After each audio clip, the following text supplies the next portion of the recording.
asalaamaaleykum Sénégal ñi nekk fii ci réew mi ak it ñi nekk bitim réew di leen nuyu di amaat kontante jàkkaarloo waat ak yéen beneen yoon le 29 novembre le 29 novembre 2019 dafa am ay jàmbaari réew mi ñu jóg bàyyi seen liggéey bàyyi seen nelaw bàyyi seen yitte bàyyi seen lépp doxu ñaxtu jubali fi ñuy woowee palais ngir lan ngir ñu wàññi njëgu seeraayu courant bi ci réew mi ñoom bañ ko doon dem defi yow yaa ngi nelaw wala yaa ngi liggéey man maa ngi nelaw wala maa ngi doon liggéey wala maa ngi woon ci samay soxla wala yaa ngi woon ci say soxla ñooñu ay soxla réew mi kese taxloon ne doon jóg nguur jàpp leen tëj leen arbitrairement ba 29 décembre ñëw muy ñaari weer muy weer ba ni ki suba ñu ne 29 janvier 2020 mu nekk ñaari weer la yàlla ñu jàpp leen daaw ba ren ñu ngi ci biir kaso bi ndax lan ndax jafe-jafe courant bi ci réew mi moment bi nga xamante ne sénégalais yi ñun ñii muy man muy keneen ak keneen muy ñën ñi duy seetaan ñi ngi nekk ci suñu ay soxla ñoom ñu nekk ci suñu ay soxla ñun ba yoon teg leen ci loxo arbitrairement àdduna bi yépp xam ko ca lim ba ñu bàyyi ñépp ba mu des kenn muy Guy Marius Sagna kon ñépp àdduna bi yépp am firnde ni mun nañu wooyee mbir mi l'affaire Guy Marius Sagna parce que nag munoo jàpp lu toll ci ay fukki nit ak juróom wala fukki nit ak ñett nga bàyyi ñépp te kenn te lañ leen jàppee ñoom ñépp ñu bokk ko def kon am na lu ñuul ci sow mi am na lu ci nekk lu ci lalu luñ ñu waxut ñu jàpp ne bokk na ci mbirum combat panafricaniste di Guy Marius Sagna di porté muy wéyal xeexam ci wàllum Afrique di xeex ci mbirum français fa bi ñëpp dégg ko ñëpp xam ko di wax France dégage moo tax ñu jàpp ne xëy na it loolee ak it tey ñuy wax waxum écho ñàkkul ne am na la ca lalu parce que du nekk lañ ko jàppee woon moom ak i ñoñam ñu bàyyi ay ñoñam moom ñu téye ko kon am na lu ciy ñuul ñu ne it Guy Marius Sagna lu tax état bi singali ko lu tax état bi tongal ko koo xam ne à l'unanimité Sénégal gi yépp ñoo bokkandoo fal ko homme de l'année 2019 amul kenn koy waxal te newu la ne Guy Marius Sagna mooy homme de l'année 2019 waaye ñun nag dañuy nangu suñu homme de l'année bii pour une fois mu dem koo xamante ne ci suñu ay soxla la taxawoon mu nekk ci kaso bi ñun dañuy nangu amaat beneen Blondin Diop Sénégal est-ce que Sénégal dañuy nangu ñu amaat beneen Blondin Diop ndax Blondin Diop ba léegi ñu ngi koy jooy te noppee guñu te ay mbirum leerul gis ngeen bu ñu seetaanee dinañ am beneen Blondin Diop te gëm naa ni mbir mi ëpp na loxo trop ëpp na loxo lool te bu ñu bàyyee toog bàyyi mu sedd le héros national muy Guy Marius Sagna muy fierté Sénégal di fierté doomu Afrique di fierté àdduna bi dina nax saay ci biir kaso bi tey am na njaboot te amoon na liggéey te it lam doon def ba tax ñu tëj ko ñun ñoo tax ñun waa Sénégal suñu ay soxla la woon waa ku la tëddal nag ñaari weeru kaso xanaa nag insha allahu rabbi bu àjjuma bii ñëwee di nga ko may ñeenti waxtu ku la tëddal ñaari weeru kaso di nga ko may ñeenti waxtu ci sa àdduna ñëw inshallah buntu université ñu dox jëm poste Médina niki àjjuma bii muy le 31 loolu nag moom sénégalais yépp ci war a fas takk ci seen tànk tubéy xar ci seen tànk ngir loolu mën a ne parce que ki la xeexal ba yoon teg ko loxo arbitrairement àdduna bi yépp gis ko war nga ko mën a may ñeenti waxtu ci sa àdduna yi au moins wan ko ne ko li nga doon xeex du nul maa ñëw ma bokk ci loolee ma ñëw jàpp ci pour kat ñu mun laa libérer parce que la libération de Guy Marius Sagna am na solo goo xam ne pour askanu Sénégal ndax dañu soxla jàmbaar joojee ci mbedd mi dañ ko soxla ndax bu leen fàtte ne Guy Marius Sagna bu waa case des tout petits tey di fayeeku seen salaire ñenn ñi ñu war leen a mën a engagé comme ñu nekk ay enseignants du jël leen ci biir secteur boobee moom moo ko fi xeex waa Sonatel moom moo ko fi xeex yeneen ak yeneen yoo xam ne moom moo ko taxaw xeex ko moom condom te du boulanger jàngalewul du loolu lépp kon mbirum askan bi kese ba ci policiers yi ko jàpp tëj ko sax bokk na ci doon leen xeexal kon nañu delloo naar bi xoromam nañu delloo njukkal nit ki rendons à César ce qui lui appartient par ricochet foofu laay jaaree rek di indi benn wax bu ndaw muy lan gis ngeen problème mu insécurité bi am ci dëkk bi jamono ji rey yi agression yi xoqatal yi te pourtant police am na ay nit te pourtant police am na sax lu tuuti as néew ci ay moyens waaye état du Sénégal balaa moo jël police boobu mobiliser leen ci lu am njëriñ rek ne mukk xalaat ko moom police bi daal da ko fi teg pour bu ay waa ñoo lànk di joxe ay flyers ñu jàpp leen mel ni police bi amul lu mu liggéey yow réew mi am insécurité nga am lu toll noonu ci effectif nga jël leen mobiliser leen pour ñuy jàpp ay honnêtes citoyens yu dem di joxe ji ay flyers pour informer les populations sur urgence bi am ci mbirum facture courant ak jàppum Guy Marius Sagna bu arbitraire bi nga jàpp indi police bi ñu rangale ay pick-up yu dul jeex di jàpp nit ñi di tëj ak nangam ak sangam ak a bàyyiwaat di tànneel li guddeel nit ñi waaye ñun loolu du tax ñu découragé loolu du tax ñu bàyyi flyers fépp te fépp fu Sénégalais nekk flyers dina la fi fekk bu dee loolu la ñuy bañ dinañ ko gis saa su ne te dinañ continuer di ko wéyal police bi ngay jël dajale leen ñu jàpp askan bi di leen sonal ci ñàkk fayda ci ay interdire ay marche ci ay interdire ay joxe flyers ngi laay war a sóole jëlal police boobu nga mobiliser leen ci banlieue bi ci gox-goxaat yi pour ñu mën a assurer sécurité citoyens yi ñun loolu lañ la wax ñun ci loolu lañ la woo nguur gu sàggan nguur gu cuune nguur goo xam ne wane nañ ne am na ay limitam wane na ko teel la ko wane aveu bi gën a garaaw ci président bu mu war a mën a def mooy xëy ne supprimer naa poste premier ministre ñu ne ko lu tax mu ne parce que dama bëgg dossier yi gaaw fast track laa bëgg ndax bu amee premier ministre affaire yi day yéex man dama ay reen la ma def ay reen président dina bind jox premier ministre muy yéex nga xam ne foofu amul liggéey nga xam ne réew moomu amul liggéey président bu bind jox premier ministre mu yéex ne ut beneen lay waay utal beneen lay waay Macky waxal ne da ngaa bëgg a doon buur waay moo gën ne da ngaa bëgg a doon ministre yëpp doon président bi doon préfet doon sous préfet doon lépp parce que nag buñ la seetaanee da ñuy delluwaat ci parti unique parce que sa dialogue national bi nga woote je dirais même sa comédie nationale bi nga woote li muy wundu mooy gouvernement bu parti yëpp bokk moom la ñuy fa ca lañ jëm kon yow parti unique nga fi nar a indi parce que bu fekkee da nga tëj opposants yi nga xamante ne ñoom ñoo mën a taxaw ne la déedéet di ut loo xoqatalee ñeneen ñi fi nekk dem bay jàpp activistes yi di leen tëj ñu ne dina waaye nga woo ña nangu def ak ñoom ay dialogue lëkkaloo complot ci doo askan bi pousse ay élection lan ngeen di waajal lan ngeen di préparer ci ginnaaw askan bi liggéey leen lañ leen wax jox leen réew mi ñeenti at lañ fi dese liggéey leen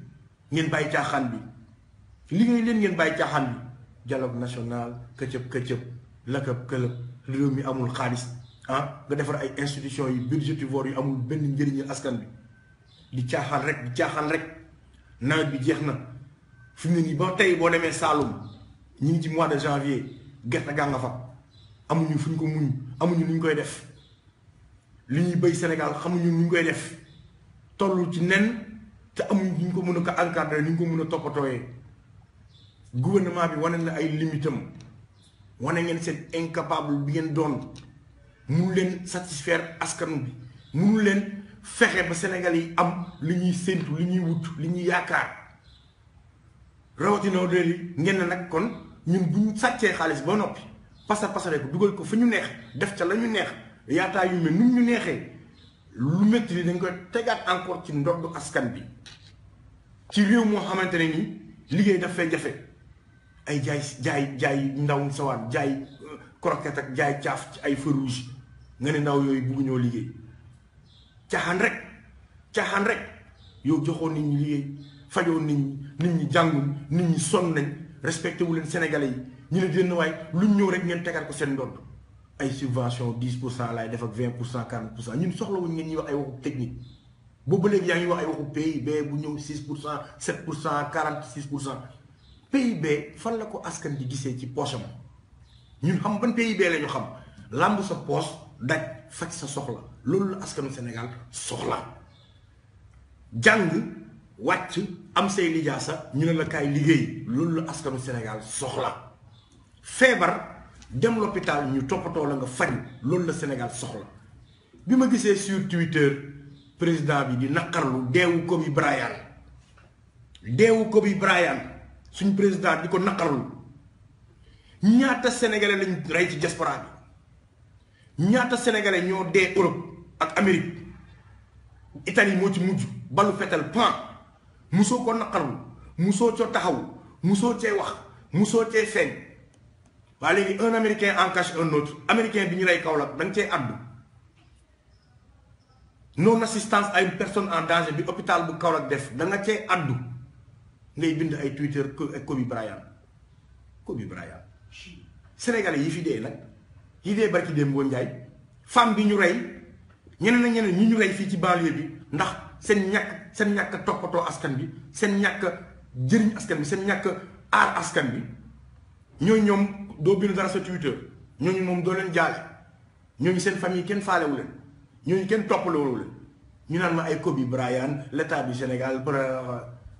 mais vraiment lii mooy caaxaan quoi mais lii mooy vraiment caaxaan quoi mais lii mooy vraiment mais manquer de respect à son peuple quoi pendant que les Sénégalais sont ñu ngi menacer seen ay vie mu am ay defkat ay bande armée yu dëkk ci dëkk bi dugg ci dëkk bi di rey ay Sénégalais di rey ay femmes di jamate ay 40 coups de couteau yow amoo ci naqar nga dem ngay naqar lu deewu basketteur américain na nga defoon ca Charlie Hebdo dem marche fa ñaq fa jooy lëkkaloog ay kii ngeen jooy langaloo daw wër ñu ay sénégalais di dee fii yow musoo ko naqarlu musoo fee taxaw musoo fee wax musoo fee am loo fi ñaaw respecté leen sénégalais yi gouvernement wu Sénégal jox leen cër sénégalais yi vous ne nous respectez pas parce que nekku leen ci suñu ay soxla c'est la leen ñor ngeen nekk et puis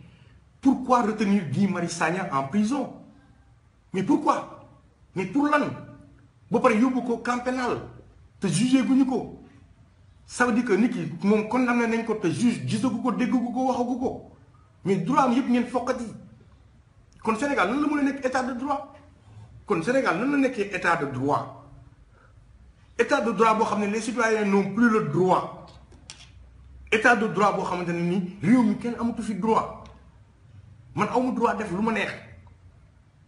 jàpp yi ñu jàpp ci affaire flyers fépp yi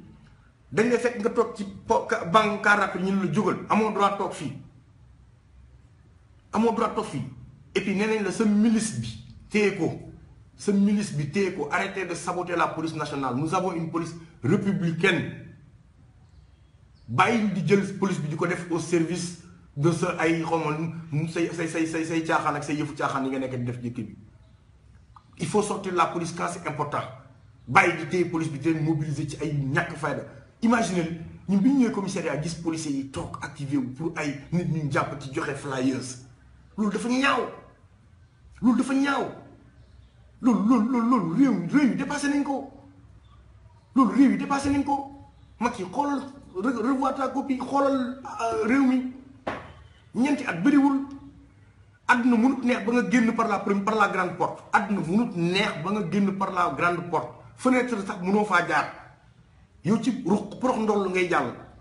mais porox ndoll bi nga war a jàll pour génn 2024 xanaa kay li la dese ci ay at nga jëm ci liggéeyal askan bi def ci lu ñu intéressé ñun au moins lu ñu ñor ñun def ci lu ñu ñor lu intéressé population yi bàyyil Guy Marius Sagna wàññil courant bi yërëmal askanu Sénégal bi nit ñi sonn nañ ku la ko waxul la dëgg nit ñi sonn nañ moo tax Sénégal ngir yàlla li lay war a sóoli le 31 incha allah vendredi ñëw leen en masse may leen ñeenti waxtu Guy Marius Sagna mi leen may 2 mois ci kaso ngeen may ko ñeenti waxtu ñëw kenn amul excuse dama liggéey woon dama defoon nii non kenn amul excuse parce que Guy loolu yëpp am na ko am na liggéey am na njaboot daf ko fi teg pour nekk ci suñu ay soxla mais ñun nañ teg benn ñeenti waxtu suñu ay soxla nekk ci mbiram parce que buñ ko seetaanee fa lay nax saay buñ ko seetaanee fa lay nax saay on a un gouvernement boo xamante ni c'est de la dictature. Regardez ce qui se passe dans ce pays. Même les élèves ils sont habillés en marron beige à part certaines écoles privées élèves yi sax boo leen xoolee marron beige lañ sol. Regardez nos buildings tey laa jógee police nii police parcelle miir yi ñu ngi koy peinture en marron c'est-à-dire même tali yi mu tabax marron beige la ciy def. Ça c'est de la dictature mais réew mi marron beige réew mi marron beige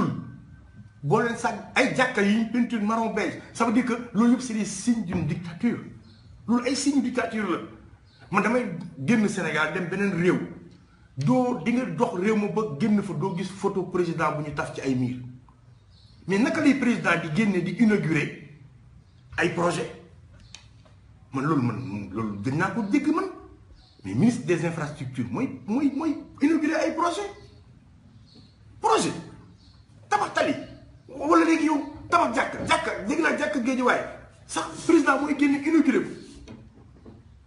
mais kon xam nga ne président boobu amul liggéey mais président boobu kon am na jot président buy génn di inauguré tali wala président buy génn di inauguré saxaar wala président buy génn di inauguré ñaari bus yu mu réceptionné wala 5 ambulances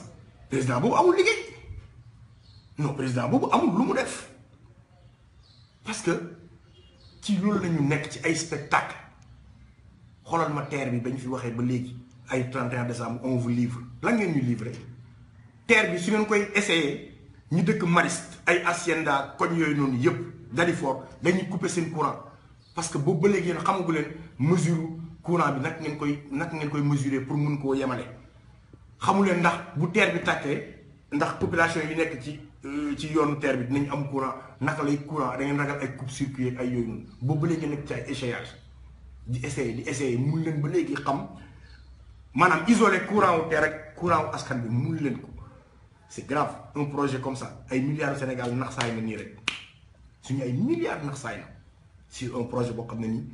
ña fa nekk maîtriser wuñ ko un projet boo xam ne defoo étude xamoo ne temps de mois la soxla temps de bés la soxla temps de xaalis la toll temps de temps chaque jour ngeen yokk xaalis chaque jour ngeen yokk deadline chaque jour ngeen pousse ko te la ngeen liggéeyoon jot naa yàqu na te pare bi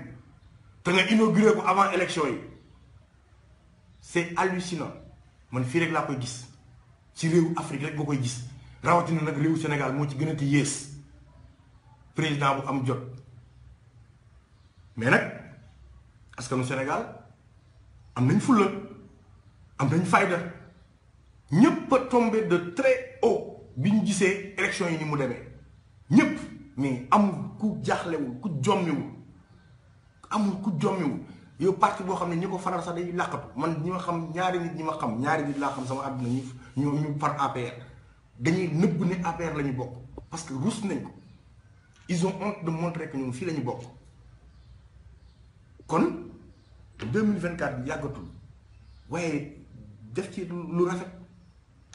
lu rafet li nga diggaale ak sa askan def ko barki dem moo njaay tegal nañ la vaar bi nga ne arrestation yi arbitraire yi du ma ko nangu dinañu jàpp kon ñun ñëpp dañuy génn dinañu jàpp barki démb Ndiaye tegal nañ la VAR bi nga ne activistes yi seen combat citoyen dafa noble il faut que ñu continuer bu ñu fi nekkul réew mi nangam ak nangam tagg nga fi ku ne mais yow la nga doon xeex yëpp yaa ngi koy def la nga doon xeex yëpp yaa ngi koy def la nga doon bañ yëpp yaa ngi koy nangu le pouvoir rend fou le pouvoir abrutit pouvoir kenn du ko utiliser un pouvoir dañ koy exercer on n'utilise pas le pouvoir on l'exerce et malheureusement ici nos dirigeants ils utilisent le pouvoir ils ne l'exercent pas c'est ça le problème c'est ça le malheur de l'Afrique c'est ça le malheur du Sénégal encore une fois de plus Sénégal fépp foo leen munti nekk surtout yéen waa diaspora bi kontaan nañu trop ñu ngi saluer la bravoure de ces Sénégalais là qui se mobilisent partout dans la diaspora di montrer au monde entier que ce que li président bi di wax ci biti du dëgg amul que Sénégal n'est pas un pays de liberté que Sénégal amatul jàmm que Sénégal nit ñi ngi souffrir que Sénégal nit ñi ngi dee que Sénégal nangam a nangam continuez à le faire parce que bu leen ko continuer wul di def day mel ni que da ngeen a noppi et nous insistons pour que diaspora bi continue di ko defaat et si vous pouvez même jumeler seen ay action mu nekk une action simultanée en même temps que ñun ñu yëngatu fii dina am solo trop surtout le 31 parce que c'est une date bu am solo assiéger les ambassades et les consulats génn leen fépp wane fépp ne Sénégal doxul dinañ am les beneen forme de lutte bu bees bu ñoo lànk di génn ci ay bés yi di ñëw parce que flyers fépp bi dina wëy rassemblement yi dina wëy waaye am na yeneen forme de lutte bu boobaa dinañ ko jibal mais bu ñu ko jibalee on aura besoin mais fortement de la diaspora parce que la diaspora elle joue un rôle mënu ma la wax rôle kenn mënu ko xayma ci am solo ci am doole moo tax samedi moo tax vendredi 31 incha allahu rabbi buntu université Cheikh Anta Diop buntu UCAD bu ñu jullee tisbaar ba noppi ñi ngi woo Sénégalais yépp ñëw leen ñu génn dox dem ba poste Médina parce que bu ñu ko deful Guy Marius Sagna dina nax saay parce que bu ñu ko deful Sénégal dina amaat beneen Blondin Diop ba pare li gën a garaaw mooy dama bëgg Sénégalais yi comprendre li tax cette date du 29 mu doy waar 29 bi suba lay mot ñaari weer li tax suba lay mot ñaari weer mu am solo ñu war cee taxaw tuuti parce que day mat ñaari weer dëggantaan ñu avocat yi xeex ci dugal ay appel xeex ci dugal ay këyit maanaam le combat juridique ñu ngi koy mëne mais ci biir combat juridique bi gis ngeen ne amaguñ ci lu antu te mbirum xeex yi demee nii dafa am combat juridique am le combat populaire le combat populaire ñu ngi koy gagné le combat juridique fexe nañ ba ñu libéré ñëpp ba mu des gii muy firndeel ne état bi option ak lépp li mu bëggoon mooy doon kese jàpp Guy Marius Sagna léegi loolu leer na léegi nag kon dañuy redoubler d'effort gën a maintenir pression bi ci suuf pour que mu libéré gi wax naa leen ko bu ñu ko deful seetaan nañu koo xam ne seetaanuñu bu ñu ko deful seetaan nañ koo xam ne seetaanuñu parce que gii seetaanuñu ñun ñoo tax mu dugg kon ñun ñoo koy génne ki la tax ki xam ne yaa tax mu dugg yaa ko war a génne ñun ñoo koy génne c'est le peuple qui doit sortir Guy Marius avocat yi ñi ngi def ñeneen ñi ngi def parce que bu dee Macky Sall la rek Guy Marius Sagna dina nax saay ci kaso bi ndax loolu mooy objectif am ndax loolu mooy intention am ndax loolu la fay wane ndax loolu moo leer c'est le schéma qui est clair kon incha allah ajjuma le 31 janvier ñëw leen ñu génn ñun ñëpp janoo wan Macky Sall fulla ak fayda wan ko ne ko ñun parewuñu pour caaxaan parewuñu pour fo am na beneen mbir bu ñu may signaler di wax que ne électricité bi waaw électricité bi parce que am na ku naan lu tax ñuy wax waxu électricité xam nga bu fekkente ne dafa am ñuy def désinformation ñoom sax d'ailleurs bu ñuy joxe seen ay flyers kenn du leen jàpp ñoom ñu ngi koy joxe fu mu leen neexee mais Sénégal moo toll foo xamante ni salaire brut bu sénégalais lambda nekk 65 000 francs ñu indil la facture 80 000 francs foo koy fayee indil la facture 90 000 francs foo koy fayee mais yooyu dafa doy waar te boobu ba léegi ñun amuñ ci réponse ñu ngi ciy xaar ku ñu ci tontu amuñ ci tontu kenn tontuwuñu ci kenn waxuñu ci ñun luñ ci bëgg a dégg te nguur gi avant décembre daf ne woon suñ duggee ci deuxième semestre at mi dinañ wàññi maanaam facture yi di ñëw wàññi la waroon a doon mais président gis ngeen ko ci 31 décembre bi muy wax waxu ci daf ko ignoré ça veut dire que kii day wax lii kii wax lee ñii wax lii ñii wax lee ñoom seen biir déggowuñ seen biir communication y a un problème nañu dimbali askan bi leeral ko nous demandons des audits ci kër googee pour que lépp leer waaye laataa loolu mobilisation bi ci mbedd mi la te ñëw leen ñu def ko incha allah rendez-vous est pris ce vendredi à partir de bu ñu jullee tisbaar ba noppi ngeen ñëw buntu UCAD ñu àndandoo marchandoo ba buntu poste Médina xeex pour ñu libérer ñu Guy Marius Sagna xeexit pour que askanu Sénégal bi am jàmm ci mbirum électricité bi donc point de départ porte UCAD la te ñaari objectif moo ko wund muy la libération de Guy Marius Sagna ak it électricité bi nguuru Sénégal yokk kon incha allahu rabbi suba nekk anniversaire jàppu Guy Marius Sagna na sénégalais yépp wax ci na sénégalais yépp génn ci mu tombé it ak anniversaire moom boppam parce que li garaaw mooy suba le 29 day doon anniversaire Guy Marius Sagna doon it ñaari weer biñ ko tëjee kaso il faut que les sénégalais célèbrent leur héros nan nga koy célébrer faites des vidéos libérez Guy Marius Sagna wàññil courant bi le 31 maa nga fa simple képp koo xam ne sentir nga sa bopp ci ce héros national qui est allé nous représenter suba di 29 janvier di nekk deuxième mois wu bi ñu ko jàppee tombé it ak anniversaire boppam defal ko vidéo sante ko ñaanal ko yàlla may ko fan wu gudd ñu may ko libération am ci lu mu gën a gaawee kon suba bugg nañu gis vidéo yi di daw libéré gi wàññil courant bi le 31 maa nga fa kon Sénégal jaa ngeen jëf lu fi dëng nag sama ndëngate la nit dong la lu fi jubit yàlla la suñu borom moo ko sabab kon incha allah petite porte UCAD la ñuy déparé jëm rond-point poste Médina maa ngi leen di jaajëfal ci taaxeerlu bi ak teewlu bi di wax ne Sénégal yàlla nañu yàlla defal jàmm yàlla nañu yàlla dimbali ñu incha allah ñu am ndam askanu Sénégal am ndam te gëm nañ ko libéré Guy Marius Sagna wàññil courant bi le 31 maa nga fa na vidéo yi tàmbali jaa ngeen jëf Sénégal wala loof